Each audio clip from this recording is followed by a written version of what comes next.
best thing I can do is give this person some sort of context, and it'll tell us why the crime was committed, i.e. motive. I think the chemistry is telling us that this person is playing a very careful political and religious game. And you think there's all this political upheaval going on in ancient Egypt, and it's encapsulated in a tiny sample the size of a pinhead. Just because they're 3,000 years old doesn't mean that we can't apply modern forensics and come up with good answers. I'm far from convinced that's going to be an easy job. It feels like it's doing more damage, if you see what I mean. This is a really exciting find and a brilliant result for this sort of experimental archaeology.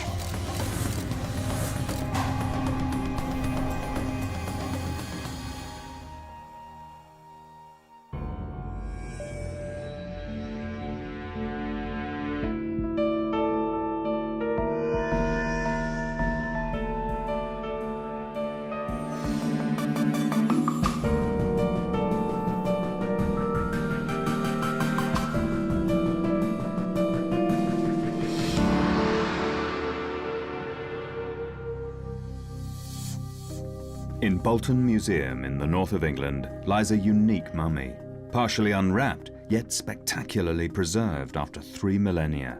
Her identity shrouded in mystery, her cause of death lost to history. This is a great mummy, fantastic preservation. The coffin and mummy are probably our two most popular pieces in the Egyptian gallery, and you can see why. Yeah, absolutely. It's a beautiful coffin. A number of people have studied it in great detail. We know it's a very fine example of its period. We know who it was made for and what the owner was. Yeah, there's a lovely image there of the person it was made for. Obviously a lady of very high status in her fine linen robes and lovely wig. Yeah, and you can see she's making an offering to a deity, and then here on a panel of inscription you've got her name and title. She's the lady of the house, the chantress of Amun-Re, king of the gods, and here's her name, Tau-Henut. So we know who she was and what she did. One thing I have noticed, it does seem to be an incredibly tight fit for the person within. So I'd be a little concerned that when this was actually completely wrapped, I can't see how this person would have fitted inside this coffin. You can really see where the shoulders are brushing against the sides of the coffin. The mummy, as you say, would have been a good deal fatter when it was intact. There's definitely something suspicious here. We need to get the mummy out so we can have a good look. Dr. Joanne Fletcher's mission is to take this misfit mummy, bring it to life, and then find out how that life came to its end.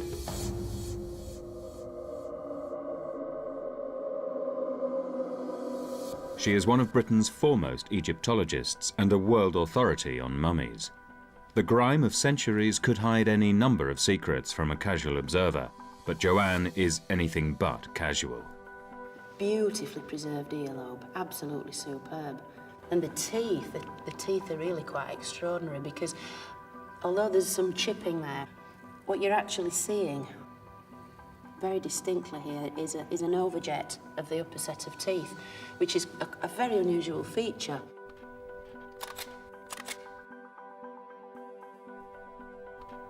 The initial physical inspection is crucial. In her work, the tiniest details often provide the vital clue as to how someone lived or died. Together with her team of elite scientists, Dr. Fletcher has investigated mummies on almost every continent. This is going to be a tough case for the mummy investigation team. Dr. Stephen Buckley is one of the world's top archaeological chemists. He uses cutting-edge techniques from the world of chemical research to identify substances in, on, and around mummies. Duncan Lees is a forensic archaeologist specializing in high-tech survey techniques. His forensic expertise means he's called in to investigate modern crime scenes all over the world. Jill Scott is an Egyptologist and an expert in the preservation and conservation of mummies. Her research skills and wealth of archaeological knowledge make her perfect as the team's archive and background researcher for the investigation. The challenge is now on. The team may have the tools of modern forensics, but with little information to go on, they'll need all their investigative skills to unlock this ancient mystery. Dr. Fletcher's briefing gives the team a starting point for the investigation. The coffin apparently has been studied by quite a lot of academics over the years. They know plenty about the woman it was made for. You can see its beautiful colours. This is the lady herself. She was a priestess. So you can imagine this in its complete state. There is no way that body would have fitted originally into this coffin. It seems to fit into me. I mean, it's in there. Yeah, but you can see it here. I mean, where the body's gone into the coffin, particularly around the shoulder region, it's taken off paint down the side of the coffin where it's been squeezed in. Egyptian mummies were generally very well wrapped. We've got documented evidence of, you know, up to 250 square metres of linen wrappings being used on these individuals. The mummy's size is a clear sign that something's not right, but the team is going to need more to go on to have a chance of cracking the case.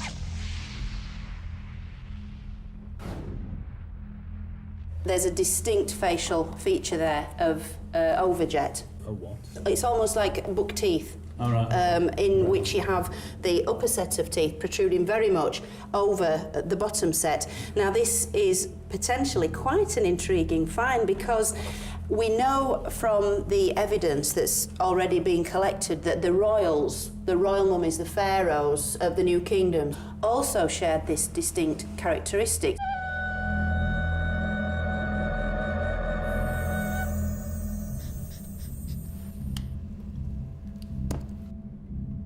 For the ancient Egyptians, everything connected with death was significant. If the team's going to find out who she was and how she died, they can't afford to leave any stone unturned.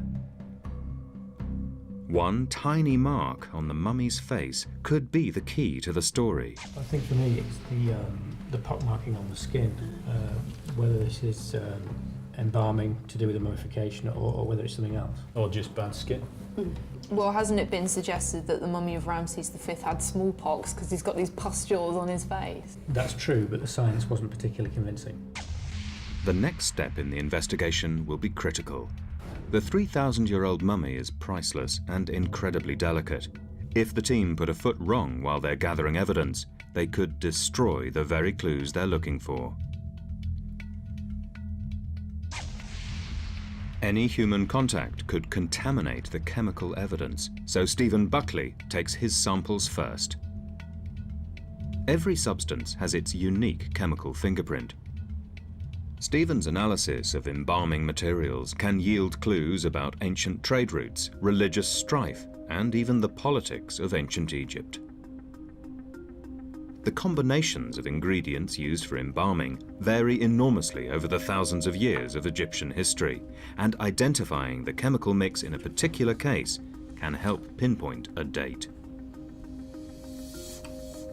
If Stephen can identify the individual chemicals present in these samples, the specific combinations could have a symbolic significance that will tell us about the mummy's life and death.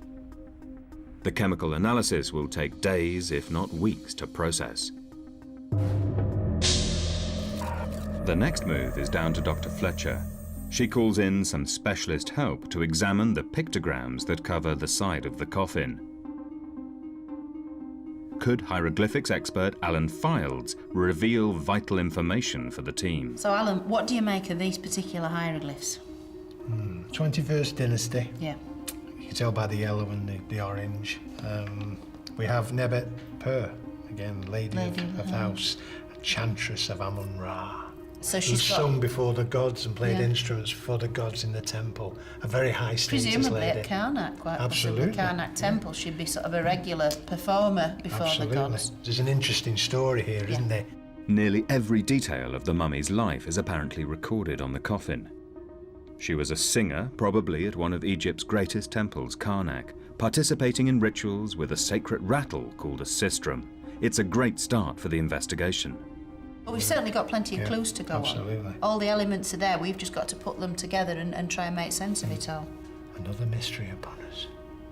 But a lovely piece of work. The title written on the coffin, Chantress of Amun was just as much a badge of social prominence as a job description. Chantresses would be high-class women who would spend 1 month in 3 assisting at temple ceremonies. In ancient Egypt, the temples were highly restricted, and jobs that provided access to them were reserved for the elite of Egyptian society. The hieroglyphs have given Joanne a wealth of information about the mummy, but shed no light on the cause of death. In search of a breakthrough, Joanne has brought in some heavyweight help. Paleopathologist Professor Don Brothwell has an international reputation that extends far beyond the world of archaeology. His investigations of everything from mass murders to Danish bog bodies have made him a world authority.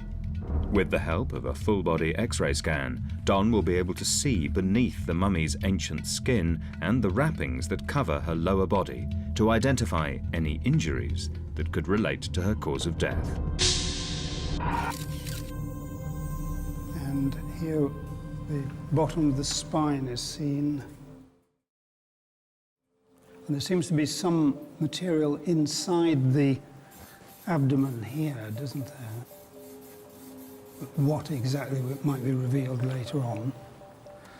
The upper teeth are very projected in front of the lower teeth, so you have a rather sort of prominent upper teeth in the jaw. And the wear on the teeth suggests to me that's not particularly marked. The fact that Don's dental inspection has revealed very little wear on the teeth means the mummy must have enjoyed a high-status diet of soft food and been less than 30 years old at the time of her death. This young woman was struck down in the prime of her life.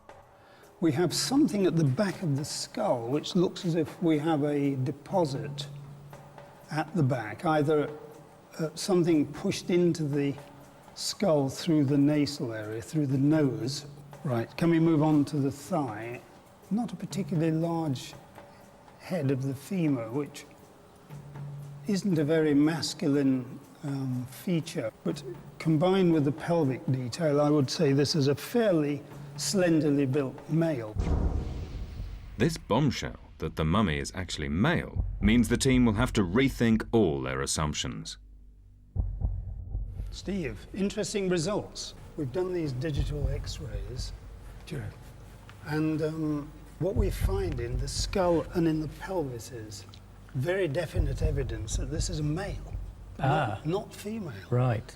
There's enough information from the detail of the skull, things like the frontal sinuses and parts of the pelvis, which indicates the sex of the individual. I'm absolutely sure this is male. Right. So an interesting puzzle. Don's search for the mummy's cause of death has totally transformed its identity. The fact that it's male, not female, helps explain why it doesn't fit in the coffin. But if this isn't the coffin's original occupant, all of the information from the casket's inscriptions is irrelevant. The investigation is almost back to square one. The team needs a fresh start. Egyptologist Jill Scott wants to find out if modern dental medicine can tell us anything about the mummy. So she tracks down orthodontic consultant Jay Kinderlin. Well, the mummy demonstrates a combination of both prominence of the upper front teeth and also an element of what we would call mandibular retrusion. So the lower jaw is actually set back in relation to the rest of the face. The unusual combination of these two facial deformities would have made life difficult. I think the main issue would have been one of eating food. The mummy may not have been able to bite into an apple normally, or if they had sandwiches in Egyptian times, they may not have been able to bite a sandwich properly. The mummy probably would have had to chop up the food to put in separately. And what about speaking? Absolutely. I mean, there are many sounds, including plosive sounds, where you would put your lips together to make the necessary noise. Our mummy really wouldn't have been able to function in that way, and lisping would have been a real problem. A picture is emerging of an individual beset by problems. A young man with trouble eating, speaking, everyday things that we take for granted. But while his distinctive teeth were troublesome, could his condition also be a sign that he wasn't as unlucky as he's beginning to appear? A family album of ancient Egyptian pharaohs hints at a possible royal connection.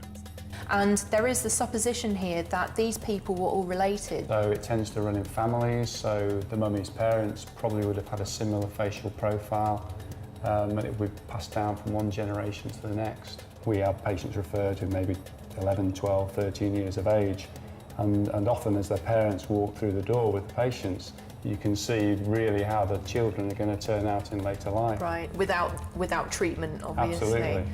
I mean, it is very possible that the mummy and these other individuals have come from the same genetic stock, if you like. But those features alone wouldn't really point you to the fact they were definitely related. What you really need to do is get into something like three-dimensional facial reconstruction, so you can see what the face is like in all planes of space. The dental evidence suggests the mummy could be related to royalty, but it's going to take facial reconstruction and further investigations to confirm that. A picture of the mummy is building up, but the team's no closer to discovering how he died. Joanne calls a meeting. With his textbook knowledge of ancient diseases, Professor Don Brothwell could help pin down the mummy's cause of death. What do you think about this sort of marking on the face? It's quite a suspicious looking thing, isn't it? I mean, it does look like a rash, doesn't it? Well, that's interesting because quite a few Egyptologists, when they see these features on mummies, have sort of raised the question, is it smallpox? Is it evidence for some sort of killer disease?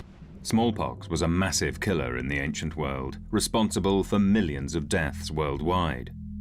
Victims of smallpox are covered with pustules that break off to leave ugly scarring, resembling the marks on the mummy's face. With no known cure, a diagnosis of smallpox was a death sentence until the disease was almost eradicated by vaccination in the last 100 years. Don's vast knowledge of human remains enables him to make a quick judgment. My guess is it's post-mortem. It extends on to only regions of the body. And I've seen the same kind of thing in bog bodies, for instance. And again, I think it's post-mortem. The most likely explanation for the marks on the mummy's face is drying out of the skin during the embalming process.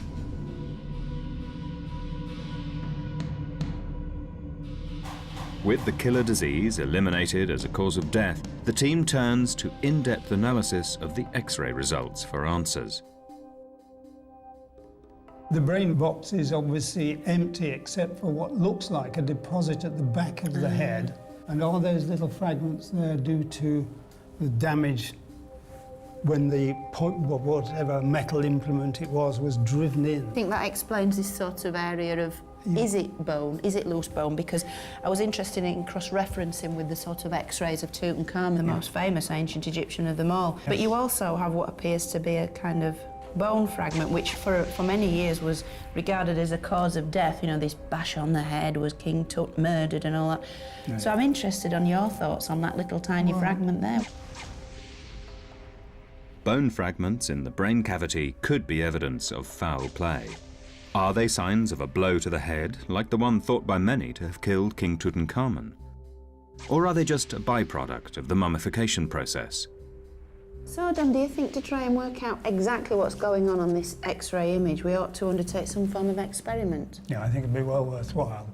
As long as you don't call me in. A lot of force is going to be needed, isn't it? It is, yes. Duncan? Can we just have a word about that? I'm not entirely happy with the way this is going, judging by the conversation we've been having. Well, I think we need somebody with a fair amount of strength on this one.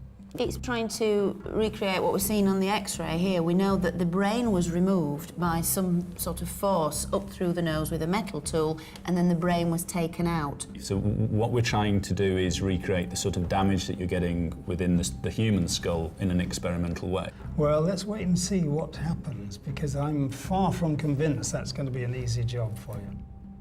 If the experiment can produce chips of bone in the skull, it could be a major step in the investigation. But replicating a 3,000-year-old brain removal process will be easier said than done. The removal of the brain was just one stage of mummification. For an ancient Egyptian, the preservation of their body after death was the key to eternal life. So tremendous importance was attached to every aspect of the embalming process. To prevent decay, the main internal organs, other than the heart and kidneys, were removed and stored separately. Removing the organs without damaging the rest of the body required tremendous skill on the part of the embalmers. With the experiment underway to try to explain the bone fragments inside the skull, the investigation is making headway. And at the team's state-of-the-art chemical laboratory, Stephen Buckley could be one step closer to finding the mummy's identity. After hours of careful preparation, the first results from Stephen's chemical analysis are starting to come through. GCMS is the gold standard when it comes to identifying organic chemicals. It provides a graphic fingerprint of every chemical compound within a minute sample. That can mean hundreds of substances in a sample the size of a pinhead. What GCMS allows us to do is to identify components individually from a very complex mixture. There's plenty of components in there, so hopefully some of them will be quite interesting. From what we know so far, certain substances were associated with certain deities. So there's certainly symbolism as well as the practical materials, there's no question of that. I suppose we're really looking for the more minor components that may tell us something about political identity, religious affiliations, trade routes, that sort of thing. The GCMS machine heats the tiny samples until they turn into gas. The temperature at which substances in the samples vaporize plays a key part in identifying them. Hours later, he has his first breakthrough. This is a major component in the sample, thymol.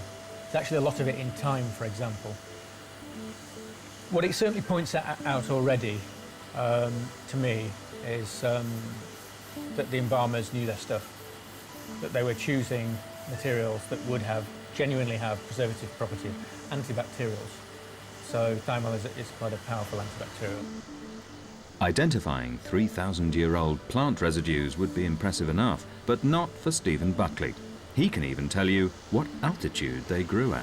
What we certainly have is a conifer resin. What I'm trying to look for now are markers that suggest a mountain conifer.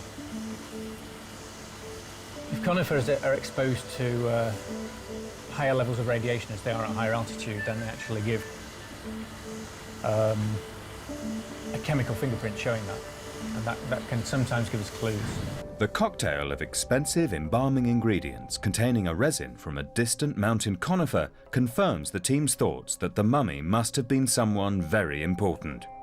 It also hints at exactly who this mummy may have been, but that can only emerge after days of painstaking analysis. While Stephen's making progress on the mummy's identity on his own, Joanne's going to need some help to carry out her experiment on the cause of the mummy's skull damage. The fundamentals of metalworking haven't changed for thousands of years. Don Barker is still practicing skills that would be familiar to any ancient medical toolmaker. Egyptian embalming tools were originally made in copper, a soft metal easily bent into shape, but almost as easily broken.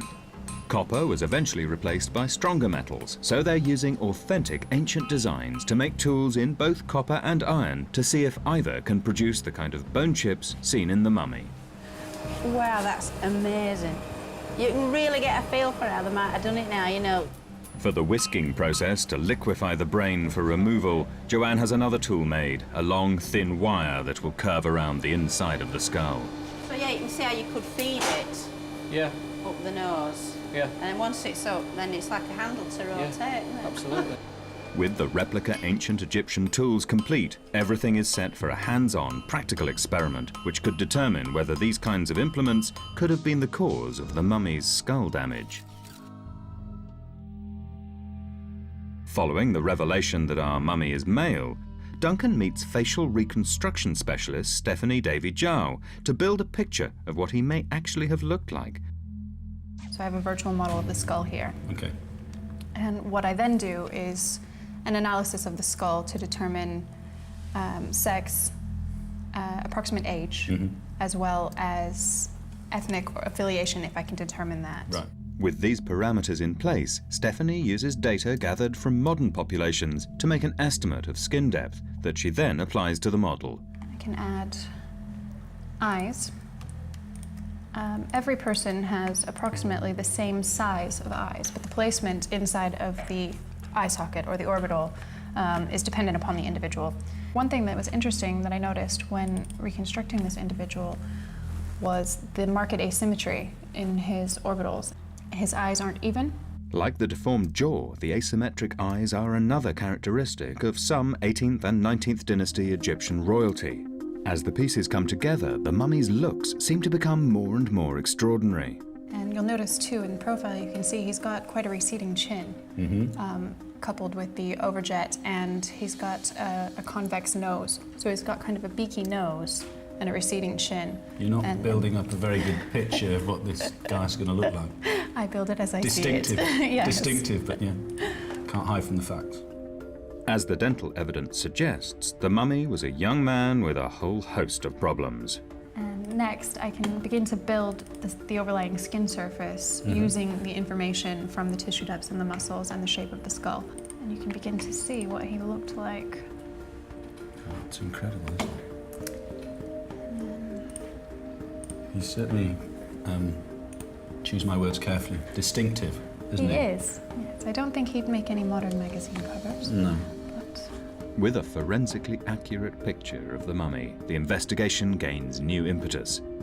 The team are no longer dealing with desiccated remains, but a human being whose cause of death remains unknown. Duncan and Joanne are poised to conduct the experiment that should help decide whether the mummy was killed by a blow to the head or whether the bone chips in the skull are the product of embalming. With human volunteers in short supply, the team have to compromise. In our case, we have to use a sheep's head, but in many ways, the sheep and the human, in terms of size, the size of the brain, etc., they are quite similar, aren't they? The ancient Egyptians believed the heart was the centre for thought and emotion, so they were unsentimental about removing the brain to stave off the decomposition process. But with this, the idea was that it was forced up inside the nose, broke the top of the nasal bone, and then the brain inside kind of whisked, liquefied in effect, and then it could be drained out back down the nose. So, time for a tap. Absolutely.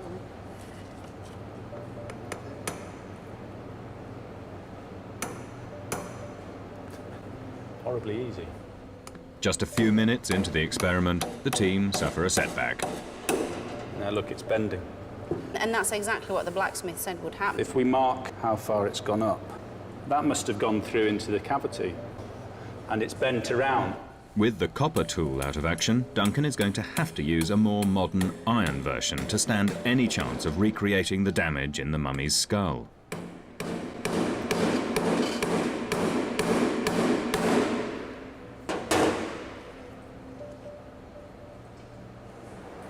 It's much tougher and hasn't bent around the skull cavity, but has definitely gone through it. In fact, I'm probably not going to be able to take this out again now. Hence the damage to the... Hey, now look. Oh, no, that's lovely. Look at that. And these are fantastic because this is exactly... I wouldn't be able to extract all of these with the hook. I don't think I could pull all of the brain out. Chunks of brain tissue are a good start, but bone fragments remain elusive. Egyptian embalmers could remove a brain by liquidizing it in as little as 20 minutes. If Duncan can't produce bone chips in this time with the more destructive iron tool, the test must be considered a failure. So the 20 minutes is up, Duncan, so how's it going?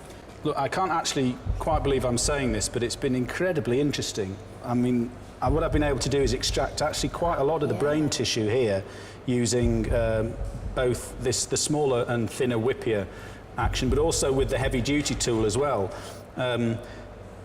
Material has been coming out, but what's interesting me most of all is that within this material there are chips of bone, really very clear shards of bone. That's exactly what we were seeing on the X-rays of the Bolton mummy. I'll just take the skull and tip it up here and see whether we get anything coming out through the nasal cavity. I have spent a long, it's a good 20 minutes and violently moving the instruments around, but what we get is a big fat zero, absolutely nothing. The brain may not have completely liquidized in 20 minutes, but the experiment is still a major boost for the investigation. The brain removal process has produced visible chips of bone. With the embalming procedure itself clearly capable of causing this damage, there's just no reason to suppose that our mummy was hit on the head. It must be ruled out of the investigation. With one cause of death eliminated, the team are making real progress. Now, some hard work in the lab is uncovering exciting developments in the quest for the mummy's identity. Remnants of cloth from the mummy's wrappings contain telltale evidence.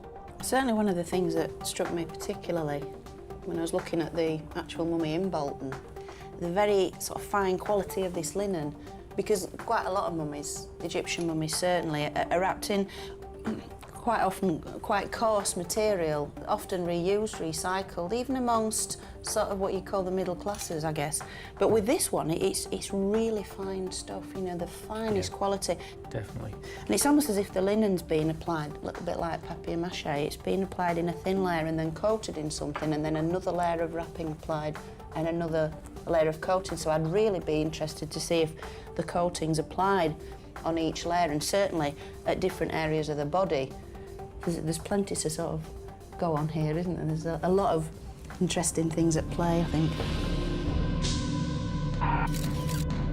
Joanne's examination of the fabric confirms the team's first instincts that the mummy is someone very high class. But the results of Steve's chemical analysis promise dramatic new developments. The chemistry is actually looking quite interesting. We've got a lot of thymol, which is something that occurs in thyme, for example. What we've also got with this triterpenoid resin is pistachio. Well, that's a very distinctive chemical fingerprint, all those ingredients put together. To some extent, it's a royal marker. So I think it suggests this was someone of note, given the amount that's being used. The pistachia shrub, prized for its sweet-smelling resin, was used almost exclusively for embalming members of Egyptian royalty during the era of the New Kingdom. Suddenly, the notion that our mummy is of royal descent has gone from an intriguing idea to a definite possibility. But Stephen has even more surprises up his sleeve. What's also interesting, curious initially, was the fact we actually have a division. So a line has been drawn through the mummy, if you like. The left side suggests sheep, possibly goat. With the right side, he's got cow or bull. One half of the mummy's upper body was covered in sheep fat, the other in cow fat, each substance symbolically linked to rival Egyptian gods. Sheep or goat, the sacred ram of a moon, represented the sort of grand traditions of the ancient Egyptians.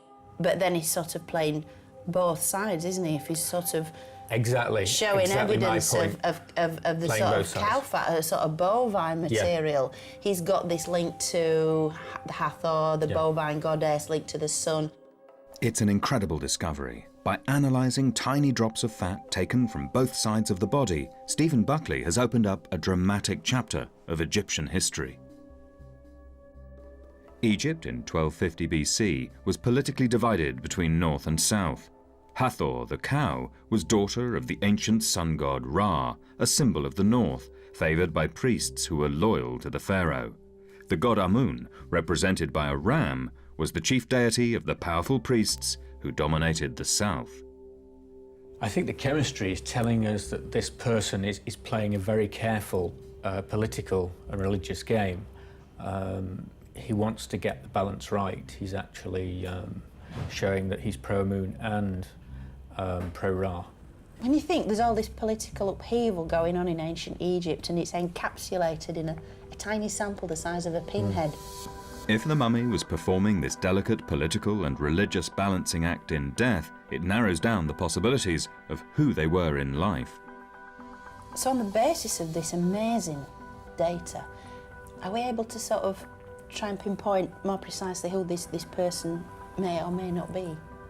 I think for me, from the chemistry and the mummification evidence that we have, it suggests a possible Ramesses II connection. With the shaven head, that's an interesting one because, of course, it's a clear mark of a priest. In isolation, the mummy's lack of hair wouldn't be significant, but combined with all the other evidence of his status, his distinctive facial features, and the religious importance of his embalming materials, it's a key indicator of his identity. Then potentially we're looking at one of the royal sons of one of the pharaohs. The chemistry suggests this mummy was rich and important, a prince of the royal house, a priest, and a political player in one of the most turbulent periods in Egyptian history. The incredible 66-year reign of Ramesses II was an exciting time to be alive in ancient Egypt. Led by its extravagant king, the Egyptian empire expanded dramatically before slowly tumbling into economic decline. Ramesses was responsible for building some of the most spectacular monuments in ancient Egypt, many of which survive today. The temple complexes at Karnak and the Ramesseum forever pay silent tribute to an era of great achievements and great political intrigue.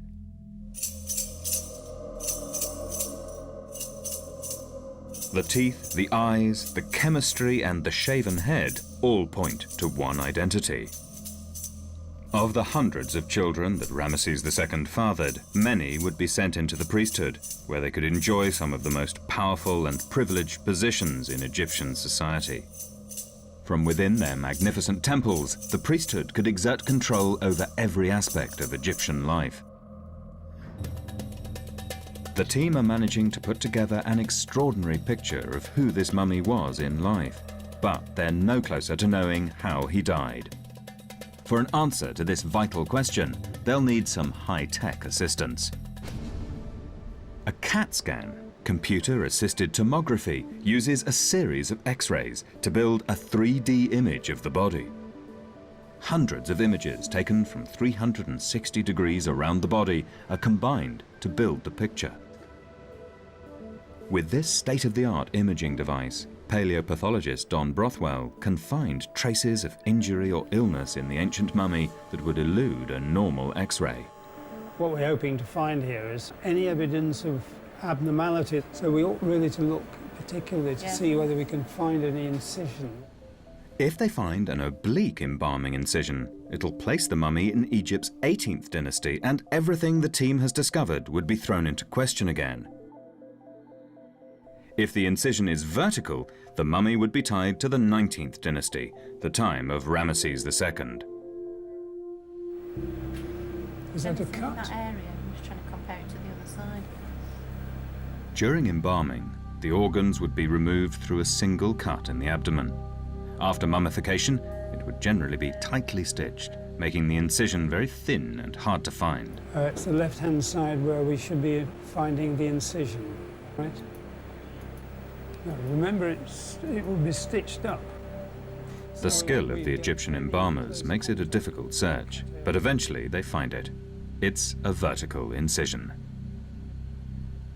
The discovery of the incision puts the mummy squarely in the time of Ramesses II, but further investigation will be needed to identify how the mummy died. But obviously, if we really are going to try and find the cause of death, we need to work over every image very carefully.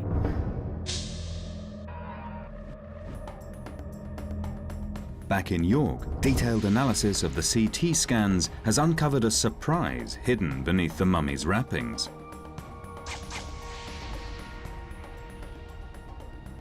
Aha. This is a man. So we're coming down now into the pelvis. Can you see we're beginning to get a separate structure showing up there beyond the abdomen? I'm fairly sure we're seeing sections of the penis there. So it's man, all right? That looks very, very sort of dense. Yeah. It looks like it's been quite well wrapped. Well, it's been well prepared for death and the next life, I suppose. For sure. But what puzzles me is I can't see any evidence of a scrotum or testicles. The embalmers have taken great care to leave the mummy well prepared for the afterlife, but their preparations have left us with a puzzle. We're dealing with a sort of section through the arm about here. Look how tight the skin is. Again, we seem to be dealing with a body with not very much tissue around the bone. It does look very high status, a member of the elite, and you'd imagine had a very, very high status diet. If there is this evidence of sort of potential emaciation, does that suggest this individual was undernourished? Or it could be a disease, couldn't it? Or the alternative is a cancer. So could it be that that's causing this? Cancer can cause dramatic weight loss irrespective of diet. Just like today, it was a problem for the ancient Egyptians, even for young men in the prime of life, like the mummy. There's no good evidence of growths or erosions into tissue which suggest to me that it is, you know, that you've got secondary cancers. So no tumours or anything? No tumour evidence there at all, except for the thinness of the body. We might, of course, be dealing with a body where the actual tumourous tissue has been removed by the embalmers. Yeah, it's quite possible, given how skilled they were. Yeah, that's right. While the mummy's body shows signs of cancer, the cancerous tissue itself, like the mummy's scrotum, is mysteriously absent. Could these two absences be linked?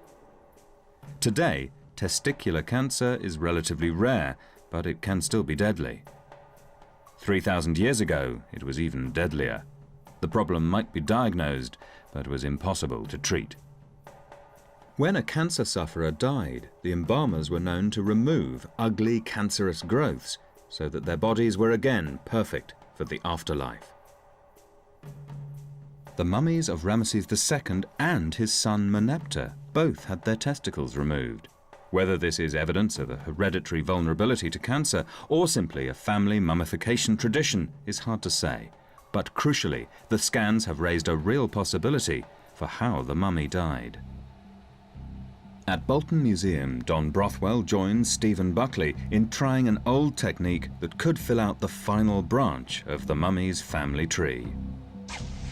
Facial reconstruction has brought to life the mummy's extraordinary features, but to prove that they are a family trait, another test is needed. The facial features that determine a person's looks can be scientifically measured and compared with craniofacial measurements of family members.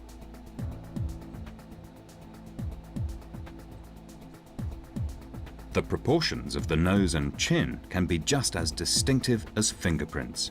What I've seen is some interesting patterns in the royal mummies. Yeah. And there's some hints at possible similarities here, so it's a question of what we can get out of that by getting accurate measurements here. Accuracy in these measurements is absolutely essential. The tiniest mistake could render the result meaningless.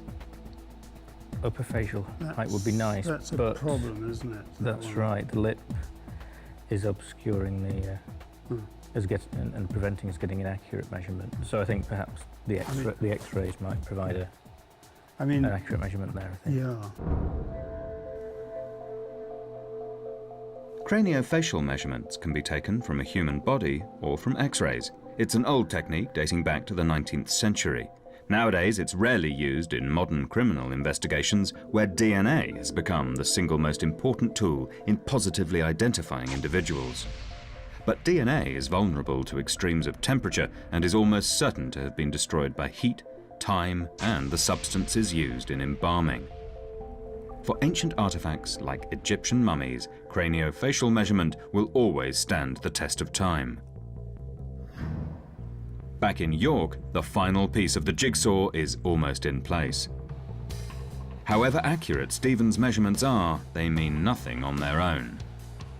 To prove scientifically that this mummy is related to Ramesses II, the statistics must be compared with data gathered from Egyptian royal mummies, including Ramesses himself. I looked at all the royal mummies that we have from the New Kingdom. The one that stands out as being most similar to ours is Ramesses II. Of these 6 key measurements, 4 of them are virtually identical. With Ramesses II? Yes, with Ramesses II. The link between these two mummies is not just statistical. The resemblance is more than skin deep. Here's the X-ray of Ramesses II. That is so similar. Look at that. Yeah. Look at the nose. The degree of overjet, the angle. And the chin. That is such a distinctive Yes, chin. the jaw, the Ramesside jaw. The mummy differs significantly from Ramesses II in only 2 measurements. Surprisingly, these 2 rogue statistics actually reinforce the mummy's link to Ramesses through his father, Seti. Other than these couple of measurements here where it's Seti I, who, as we know, was Ramses II's father. Yeah. So that will be expected from father to son, and then our individual. That's amazing. That's quite good, isn't it? Yeah. The mystery of the mummy's identity appears to be solved at last. He's almost certainly a blood relative of one of Egypt's greatest pharaohs. What we find in the skull and in the pelvis is very definite evidence that this is a male. I mean, it is very possible that the mummy and these other individuals have come from the same genetic stock, if you like. I think the chemistry is telling us that this person is playing a very careful political and religious game. That is so similar. Look at that. Or it could be a disease, couldn't it? Or the alternative is a cancer. After weeks of intense work, the investigation has yielded discoveries no one could have anticipated. To come to the point we have, as in a relative of Ramses II, is quite mind-blowing. That any one of those pieces of information, if we hadn't had it, if we hadn't found it, could have taken us in a completely different direction. For me, we just let the science do the talking. Yeah. It speaks for itself. For this mummy, the science speaks volumes. Contrary to the inscriptions on the casket, this mummy is male, switched into the casket either in Egypt or during his long journey to Britain and Bolton Museum. The team's painstaking work has painted a picture of a fascinating life and suggested that the mummy could have died of cancer while still young.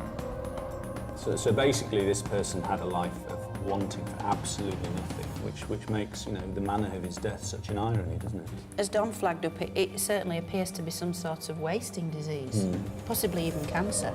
I mean, that's a tragic irony. This rich, powerful man, who should have enjoyed a comfortable existence at the pinnacle of Egyptian society, was perhaps humbled by a condition that respects neither wealth nor power, and still haunts us today. Every time we look at the mummies, look at the bodies, it's not an object in space and time. It's not I don't understand them because this is a statist individual. You connect on a very human way. We aren't looking at just some artifact in a museum. This is a living, breathing human being that people once loved and once cared for. They had the same fears that we did and felt the same pain that we did. I think that's why it's nice that we've gone some way to giving him his identity back. The idea of gaining immortality through mummification might seem strange to us, but in a very real sense, this mummy's embalmers succeeded in their task.